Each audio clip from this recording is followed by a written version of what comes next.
organisé une rencontre citoyenne cet après-midi. Qu'est-ce qu'on peut retenir? Alors aujourd'hui, la conférence débat qu'on a organisée, c'était pour vulgariser les concepts de constitution. Montrer au peuple togolais, aux jeunes, que la constitution, c'est un instrument fondamental dans la vie d'un État et dans la vie des citoyens.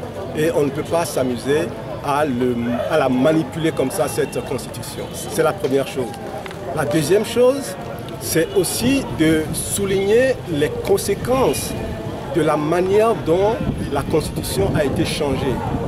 Quelles sont les conséquences de cette nouvelle constitution sur la vie des Togolais? L'une des premières choses, c'est que les Togolais ne vont plus élire un président de la République. C'est la première chose. Deuxième chose, c'est que celui qui dirige le pays n'est même plus un élu. Il suffit que quelques amis d'un parti politique décident, choisissent une personne, et c'est cette personne qui dirige tous les Togolais. C'est pour ça que nous disons que la constitution qu'ils ont votée, c'est une constitution illégale. Et nous ne pouvons pas accepter d'être dirigés par une constitution illégale. Qu'est-ce qu'il faut faire? Il faut résister. Tous les Togolais doivent résister contre ce qu'on veut nous imposer.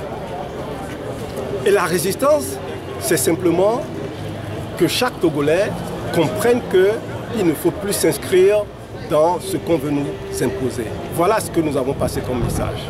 Vous avez noté la démobilisation de la population. Quelles sont les raisons? Écoutez, les Togolais, ça fait 30 ans qu'ils se battent. Ça fait 30 ans qu'on les appelle à manifester. Ça fait 30 ans qu'on leur promet la démocratie, ils n'ont toujours rien. Ils sont déçus. Et c'est normal, c'est humain. Je le comprends. Mais on peut être déçu, mais continuer à lutter. Parce que si on ne continue pas la lutte, ça veut dire que nous acceptons qu'on nous écrase. Nous acceptons qu'on nous humilie. Et ça, le peuple togolais, il est trop fier pour ça. Nous devons relever notre honneur, nous devons relever notre dignité. Il faut dépasser les déceptions et il faut recommencer à lutter ensemble. C'est pour ça que nous appelons les Togolais à nous faire confiance parce que nous changeons la manière de mener la lutte. Nous avons appris des erreurs du passé. Aujourd'hui, nous voulons nous inscrire dans la cohérence, c'est-à-dire ce que nous disons, c'est ce que nous faisons. Ce que nous faisons aujourd'hui, c'est ce que nous continuons à faire. C'est ça la cohérence.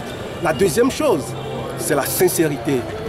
La sincérité. Se battre pour l'intérêt général et non plus pour des intérêts partisans ou des intérêts particuliers. C'est ça ce que nous appelons la lutte citoyenne.